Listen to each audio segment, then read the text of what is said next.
Action media, जुल्म से इंसाफ तक की लड़ाई में हमारा साथ दें। चैनल को लाइक करें, सब्सक्राइब करें। बहष्टा नदी के उफान से डूबी पिहानी, डीएम अनुराग झा ने संभाला मोर्चा। जनपद हरदोई के बाढ़ प्रभावित पिहानी कस्बे में जनजीवन पूरी तरह अस्त व्यस्त हो चुका है।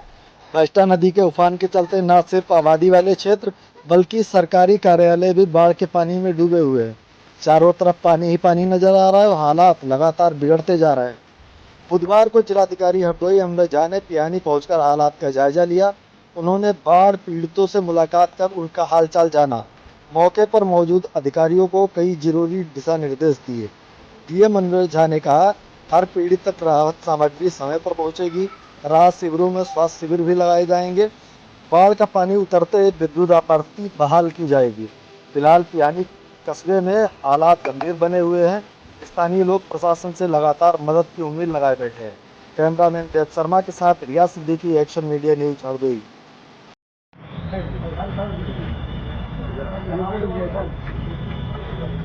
हमारे पिहानी में तो दो जो निर्माण है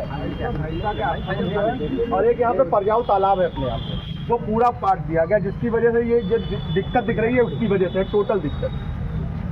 ऐसा का तो मोड़ दिया गया। पिहानी का निरीक्षण किया है, इससे क्या कमी पाई गई? 2 जगह से हम ये देख रहे हैं कि पिहानी नगर पालिका क्षेत्र एवं आसपास के जितने भी राजस्व ग्राम एवं ग्राम पंचायतें हैं, उनमें जलस्तर सही नदी में बढ़ने के कारण खेतों में और कुछ आबादी क्षेत्र में भी जल भराव होने की स्थिति हमें दिखी है। इसी क्रम में अभी हम संबंधित एसडीएम साहब, बीडीओ साहब, तहसीलदार साहब, एमओआईसी साहब एवं अन्य विभागों के अधिकारियों के साथ हमने एक समीक्षा बैठक की। कल से जलस्तर ज़रूर घटा है, लेकिन अभी भी जलस्तर घटने में धीमी गति से ये घट रहा है, जिसकी वजह से अभी भी जल भराव की स्थिति है। हमने 3-4 जो मुख्य निर्देश ये दिए हैं कि जहाँ जहाँ बाढ़ शरणालय बने वहाँ पे उच्च कोटि की व्यवस्था है। हॉट कुक मील, जितने भी लोग हमारे बाढ़ शरणालय में आए हैं उनको उच्च गुणवत्ता का हॉट कुक मील मिलना चाहिए। जिसके अतिरिक्त हमने सीएमओ साहब की टीम को कहा है कि राहत शिविर जहाँ जहाँ लगा है वहाँ पे स्वास्थ्य शिविर भी लगाएं और किसी को भी किसी भी तरीके की समस्या का सामना न करना पड़े। हम ये भी देख रहे हैं कि विद्युत आपूर्ति कुछ समय से यहाँ पे नहीं आ रही है, क्योंकि जो सब स्टेशन है उसमें पानी भरा है। ऐसी हाइट से हमने कहा है कि जैसे ही जल स्तर कम होता है, within a few hours electricity supply यहाँ पे रिस्टोर है। इसके अलावा जो उचित मुआवजा होता है आपदा प्रबंधन के अंतर्गत, वो हमने आइडेंटिफाई करने के लिए हमने तहसील की टीम को, एसडीएम साहब और तहसीलदार को कहा है कि जिनका भी क्षतिग्रस्त हुआ है घर या कोई भी सामान या अगर पशु की हानि हुई है तो उचित मुआवजा और त्वरित गति से उनको दिलाया जाए। इसके अतिरिक्त राहत किट्स भी हमारे पास वितरण के लिए अवेलेबल हैं।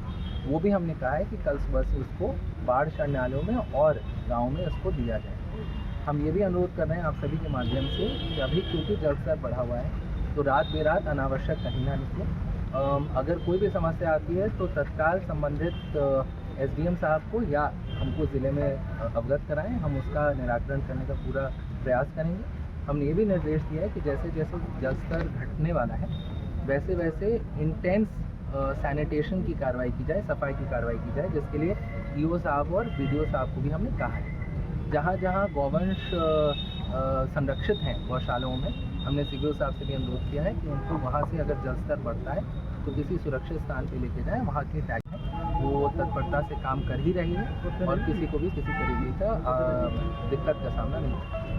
जैसा कि आवाज़ें उठ रही हैं, परजाऊ तालाब कब्जा किया गया, बहष्टा नदी के आसपास कब्जा किया गया। जो हाई फ्लड लेवल के करीब जो फ्लड जोनेशन की जो कार्रवाई की जानी है उसके लिए भी हमने निर्देशित किया है एक्सीएम सिंचाई को, वो उचित कार्रवाई उसमें करें। क्या जांच वगैरह को बजा दें? मीडिया, सच्चाई जानने के लिए देखते रहे।